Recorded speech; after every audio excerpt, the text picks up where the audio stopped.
அவள் யாருன்னு எனக்கு கேட்கிறான். சொன்னீங்களா சொன்னானே நாயகனாடியே சொந்த நாயகனாடினா நாயகனா நாயகன்னா கணவன் புருஷன் கண்ணே உன்னுடைய கணவன்டி புருஷன்டி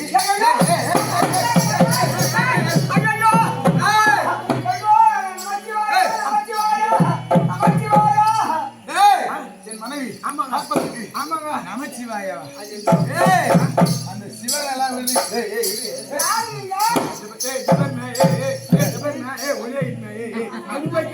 சொல்றேன்னா சரி உன் கால கூட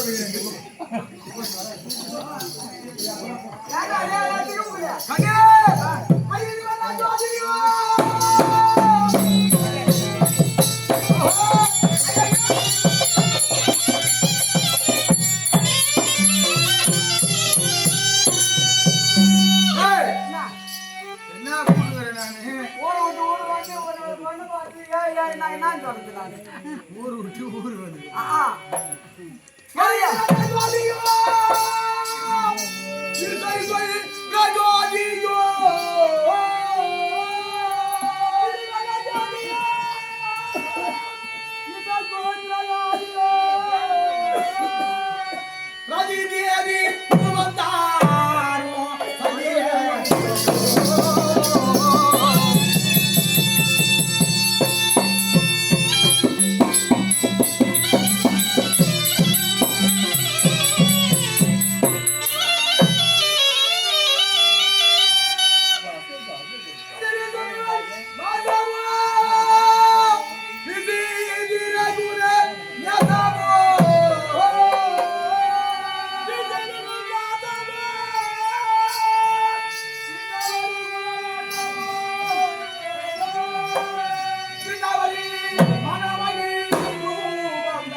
அது சேவன் வேற சனி கொண்டு போவோம்.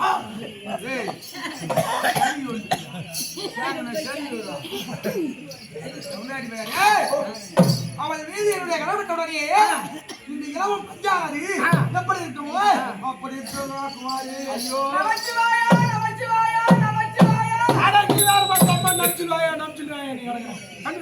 தப்புமா போனோம்.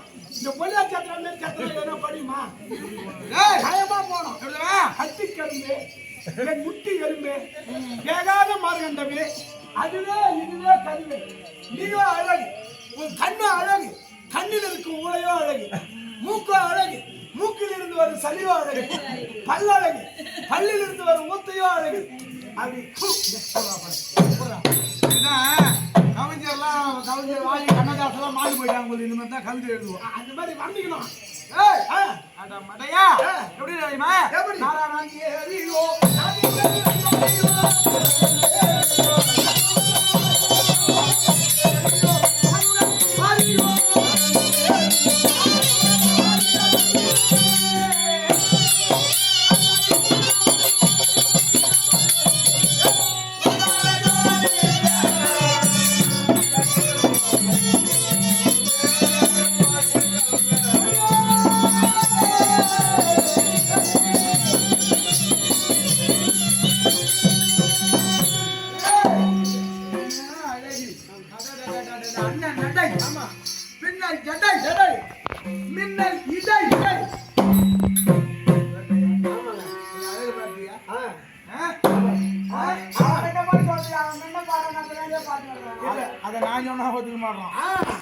அதனால்தான் நீங்க போங்க. அர்ஜுனா அர்ஜுனா அம்பு ஊடு அர்ஜுனா.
பூஜை செய்யும் ஆசையுடன் சேர வந்தேன்னு கேட்கிறீங்க. நான் யாரு? அது இல்லைங்க, நீ மூஞ்சி காட்டு. அடையாளம் சொன்னாங்க. நாவில் நட்சத்திரம், முதுகில் மச்ச ரேகை, பூஜை செய்யும்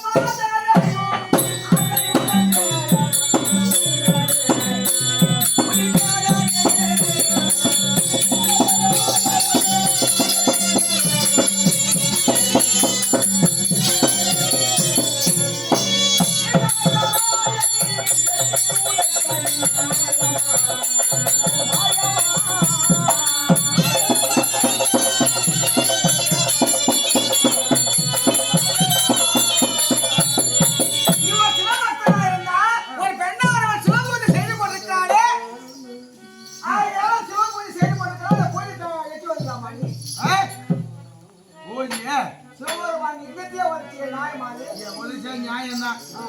நான் யாருன்னு கேட்டீங்க?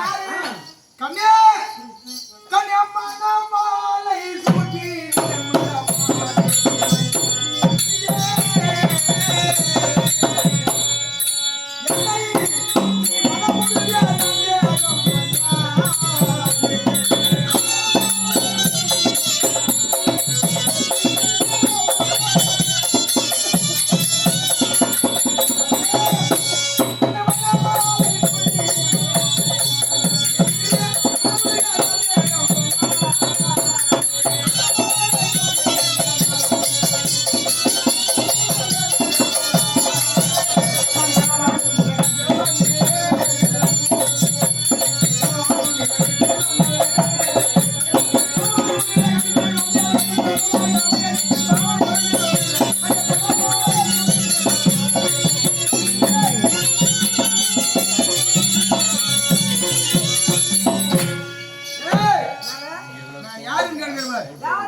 உன்னை தொட்டு தாலி கட்டியவள் உன்னுடைய மனவாளல் உன்னுடைய கணவன் நான் தாண்டி அடியோட வருவாய்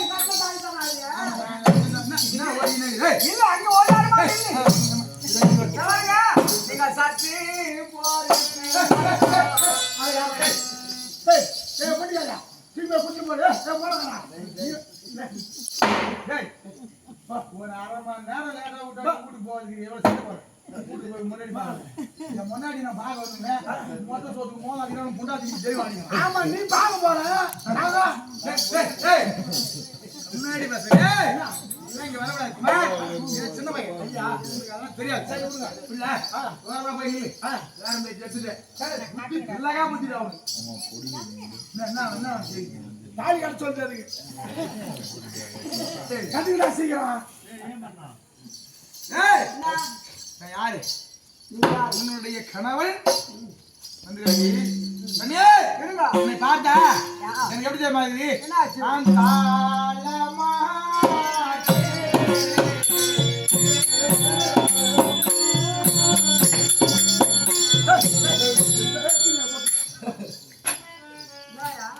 முடியல தாங்க முடியாது முடியல எடுத்துக்கோ கல்லு கல்லு எடுத்துக்கிறேன் கல் எடுத்து வச்சுக்கினேன் இந்த மாதிரி சுத்தி ஒன்று கையில் வச்சுக்கோ எடுத்து வச்சு ஒரே நெருக்கி விடுன்ற யாரு யாரு யாரு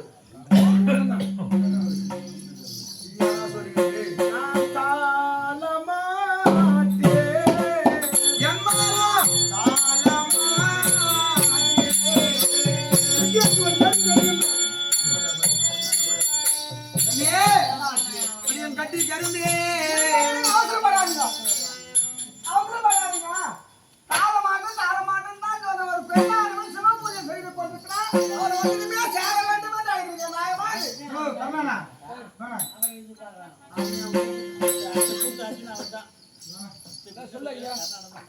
வாழ்க்கையில உண்மையிலே சொல்றேன் நாடகத்தை லட்சுமி பெண்ணையே பாத்துக்கிறேன் இது வரைக்கும் வாழ்க்கையில் நான் பார்த்தே கிடையாது நீ அந்த மாதிரி எதனா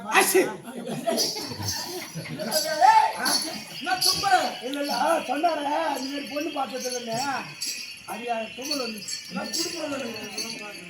குடும்பம் இதெல்லாம் 3 சர்வீஸ் அதிகமா பெண்ணு பாத்துக்கியா இந்த மாதிரி பெண்ணை பார்த்தா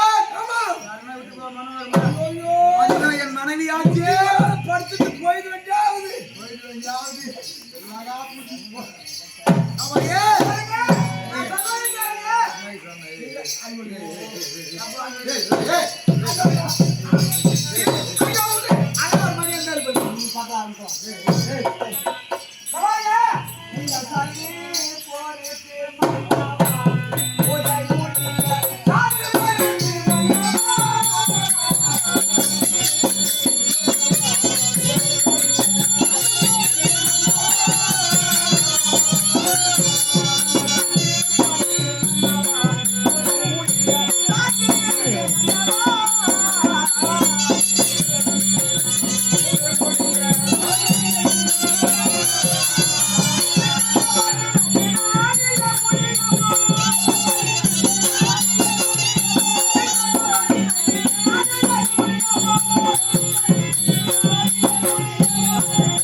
அதை முடித்த பிறகு நாம் இருவரும் உல்லாசமா சேரலாம்.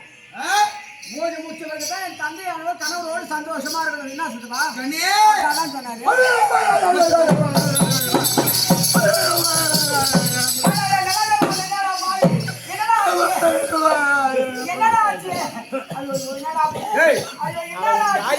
சொல்லிதான் போறீங்க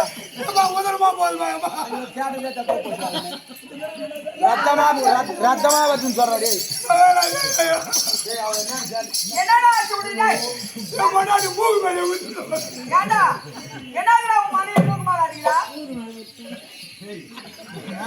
ஏய், என்னடா பாய் கைப்புறா ஓடி வாரா என்னடா ஆச்சு நான் இங்க தான வந்தேன் நல்லா கையை விட்டு போனா என் பொண்ணாடி பூமி மேல பட்டு ஏன்டா இங்க தான் என் கூட இருந்தேன் நீ எதுல வீட்டுக்கு போனா முன்னாடி என்ன பூ மலச்சா சொல்றா தப்பு செய்யுங்க. என்னடா சொல்றா என்னன்னு சொல்றா ஒரு மகாராஜா எனக்கு ஒரு தங்கச்சி வந்து இருக்குதுங்க. தங்கச்சி ஆமாங்க. என்ன சமாச்சாரம் இது? அந்த தங்கச்சிய ஒரு நல்ல மாப்பிள்ளையா பார்த்து கட்டி கொடுக்கணும்னு சொல்லி எங்கெங்கயோ மாப்பிள்ளை பார்த்துங்க. தேடி தேடி ஒரு நல்ல பிள்ளையா பார்த்து கல்யாணம் பண்ணி கொடுத்துட்டுங்க. கல்யாணம் பண்ணி கொடுத்து 5 வருஷத்துக்கு மேல ஆகி போச்சு. 5 வருஷம் ஆகி போச்சு. ஆமா. ஆனா குழந்தை கொண்டு இல்ல. குழந்தை இல்ல. ஆ. சரி அது அவன் கொடுக்கணும். அப்படி இருந்தவன் நல்லா எந்த பழக்கமும் இல்லாதவன் குழந்தை இல்லைன்ற விஷயத்துல முதல்ல குடிக்க ஆரம்பிச்சான். சரி. அப்புறம் பீடி குடிக்க ஆரம்பிச்சான். பீடி போட ஆரம்பிச்சான். என்ன பழக்கம் இதோ மத்தியம் கத்துக்கணும். மச்சம் கத்துக்கணும். ஆனா வேதனை. அடிச்சு தேர்ச்சி போறேன். வரும். அதை சொல்லி அனுப்புவேன். இப்படியே போய் இருந்ததுங்க. ஆனா என் தங்கச்சி ஆண்டு ஒரு நாள் எங்க வீட்டுக்கு வந்து ஒரு வாரம் இருந்துட்டு போலாம் நான் இருந்து போலாம் தங்கச்சி அப்படின்னு தங்கச்சி எங்க வீட்டுக்கு வந்தது. அன்னைக்கு நான் கூட்டுக்கு வந்துட்டுங்க. நாளைக்கு வந்து சரி கூட்டுக்கு வந்துட்டு வந்து என் கொண்டாட்டி மாரி ஒரு மரியாதை கொடுக்குற ஆள் யாருமே இருக்க முடியாது. யாருமே அவ்வளவு மரியாதை. 6 மணிக்கு வந்த குழந்தை மணி 7, 8, 9 ஆச்சு. காலையில 6 மணிக்கு வந்தது. சாயந்தரம் 6 மணிக்கு வந்தது. ராத்திரி 9 மணி ஆச்சுங்க. 9 மணி ஆகி போச்சு. பசி தாங்க முடியல. அண்ணியே மணி 9 ஆச்சு உன்னைய அடுப்படுத்து வச்சு சோறாகாதுங்கிற அவருக்கு கேட்டுது.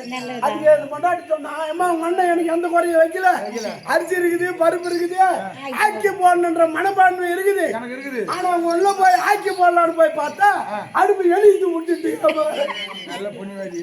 அடுப்பு எழுதி வச்சு மட்டும் சொல்லிட்டாங்க. ஆமா மகாராஜா. சரி. இதை கேட்டுக்கின்னு குடிகாரனா இருந்தா கூட 3 வேளை சாப்பாடு போட்டு வச்சிருந்தா எங்க வீட்டுக்காரன் எங்க அண்ணன் வீட்டுல ஒரு வாரம் இருந்துட்டு போலாம். இந்த அன்னிக்காரி இந்த மாதிரி சொல்லிட்டாரு சொல்றாளே அப்படின்னு சொல்லிட்டு அந்த ராய்க்கெல்லாம் கொடுக்க உடனே பட்டினியா படுத்துருந்து எப்போ பொழுது வெடின்னு பார்த்தது. பொழுது 6 மணி முதல் பஸ் நான் வந்து இறங்குறேன். என்னை பார்த்த உடனே என்னன்னு ஓடியாச்சுப்பா. தங்கச்சி பாசார ஓடியாச்சு. என்னம்மா நடந்ததை சொன்னேன். அப்படியே சொல்லிட்டா அப்படின்னு என் பாக்கெட்ல இருந்து ரூபாயை கொடுத்து பஸ் ஏறி ஊருக்கு போய் சேருமா அப்படின்னு சொல்லிட்டு அனுப்பிட்டேன். அனுப்பிட்டு வேகமா மூட்டையை தூக்கிட்டு போனங்க. தூக்கி போய் விசிறியாச்சு வீட்டுல போட்டேன். பார்த்த உடனே கொண்டாட்டி கேக்குறான். அட பாவியே செய்யும் தெய்வம்னு சொல்லிக்கிறாங்களே இந்த மூட்டை இப்படி விசிறி அடிக்கிறே உனக்கு கஞ்சி கிடைக்குமா குடி கஞ்சி கிடைக்குமான்னு சொல்றாங்க அப்படின்னு கேட்டா அப்படி பாய் முண்டை நான் கூத்தாட்டு உங்க ஊர் வழியா வந்தேன். வரும்போது பார்த்தா உங்க வீடு பத்தி நீ எரிஞ்சு போய் அப்பனும் அம்மான சூத்துல துணி இல்லாத ஓடி எடுத்து இறந்து கிடக்குறாங்க அப்படின்னு நீ சொல்லிட்டேன். சொன்ன உடனே ஒரு ஆட்டாதான் பாரு இடுப்புல எங்க ஊரு எடுத்து வச்சா எங்க அப்பா அம்மா இறங்குறாங்களோ அதை முடியாது போய் வண்டி தரேன் அப்படின்னு யாரு கேட்கிறாங்க உன்ன என்ன கேள்வி பனைமரம் ஒதி மரம் டேய் அப்படின்னு முன்னாடி உன்ன கேக்குறாங்க என்ன கேக்குறியா என்ன கேக்குறாங்க போய் வண்டி ஸ்டார்ட் வண்டி ஸ்டாண்ட் விட்டுங்க. வண்டி ஸ்டாண்ட் விட்டு அரிசி பருப்பு எண்ணெய் புல் ஆனா 6 மாசத்துக்கு உண்டான பொருள் மொத்தம் ஏத்திட்டா. மொத்த வண்டியில ஏத்திட்டாங்க. ஏத்திட்டு மாட்டை போய் ஓட்டிடாமா ஓட்டியாந்துங்க பூட்டி தட்டி ஓட்டி போய் எங்க அம்மா வீட்டுல விட்டு வராமா விட்டு வர சொன்னாங்க. மாட்டை தட்டி பூட்டி ஓட்டி போய் எங்க தங்கச்சி வீட்டுல விட்டு வந்துட்டேன். தங்கச்சி வீட்டுல விட்டு வந்துட்டேன்.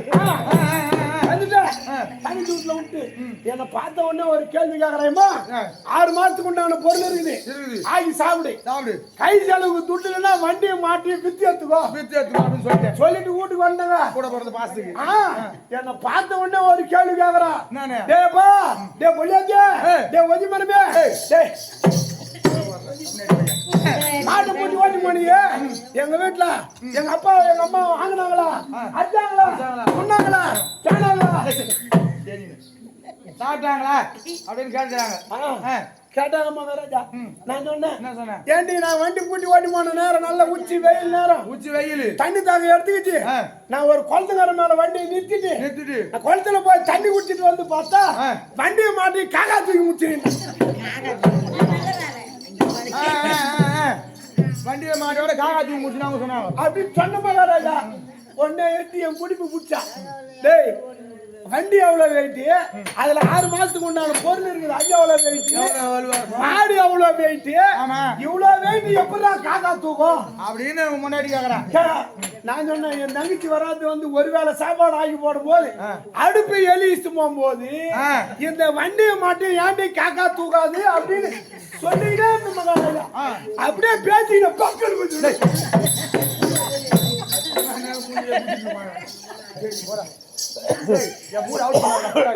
ஆஸ்பத்திரிக்கு போனுங்க. என்ன வேணும்ன்ற கையில இருந்து 1000 ரூபாய் கொடுங்க, கையில இல்லைன்னா கடன் வாங்கி கொடுங்க 5000 ரூபாய் கொடுங்க. நல்லது. 5000 ரூபாய் முகம் கொடுப்பாரு. வாங்கி போ. போடா.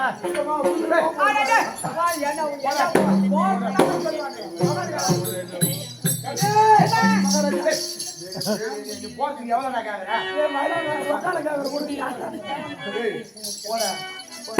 மகாராஜா அந்த விஷயம் இருக்கிறாங்க. அப்புறம் எளிதான எழுதி கொடுங்க சொல்லுங்க.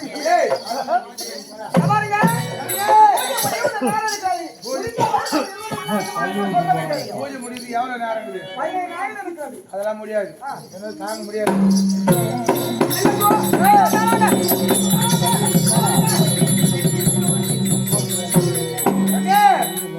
வேறில பழுத்த பலா விட்டறிஞ்சம்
சாட்சியாக நான் இனி வரமாட்டேன். சாட்சியாக நான் இனி புறப்பட்டேன்.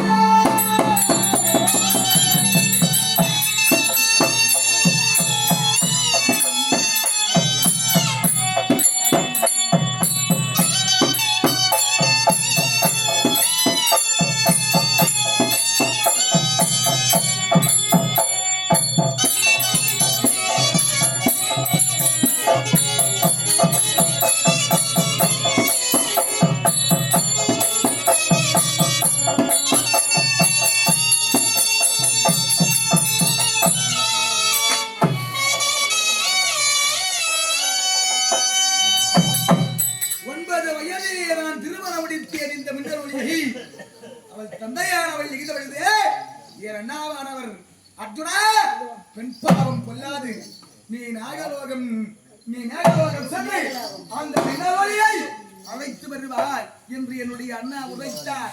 என் அண்ணா வார்த்தையை கேட்டு என் மனைவியாக வினவியை பார்க்க வந்தேன். அவள் மீது ஆசைப்பட்டு அவளை வழியை அழைத்தேன். அவள் என்னை இழுக்க நான் அவளை இழுக்க அவள் என்னை விடுத்து தள்ளிய உடனே இது இருக்கும் ஆசார வாசலில் என்னுடைய சிரமானது பற்றி என் அங்கமானது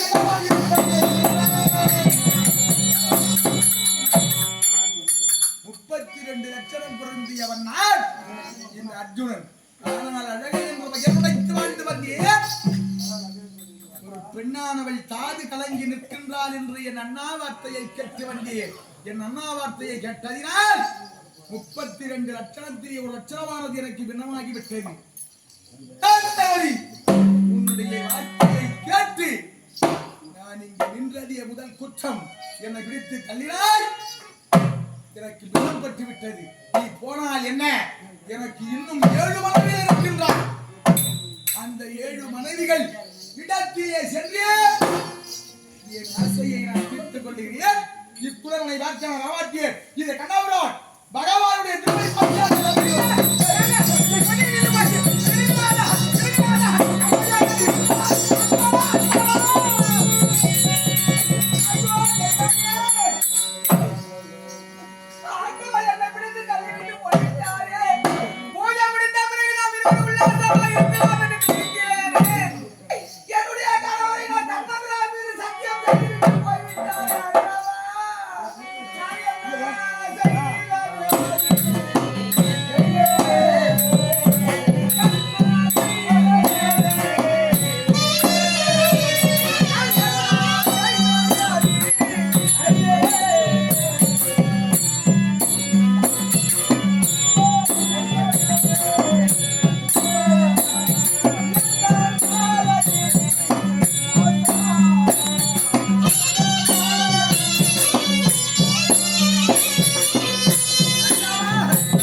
செய்த பாவம் யார் செய்த பாவம்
வந்த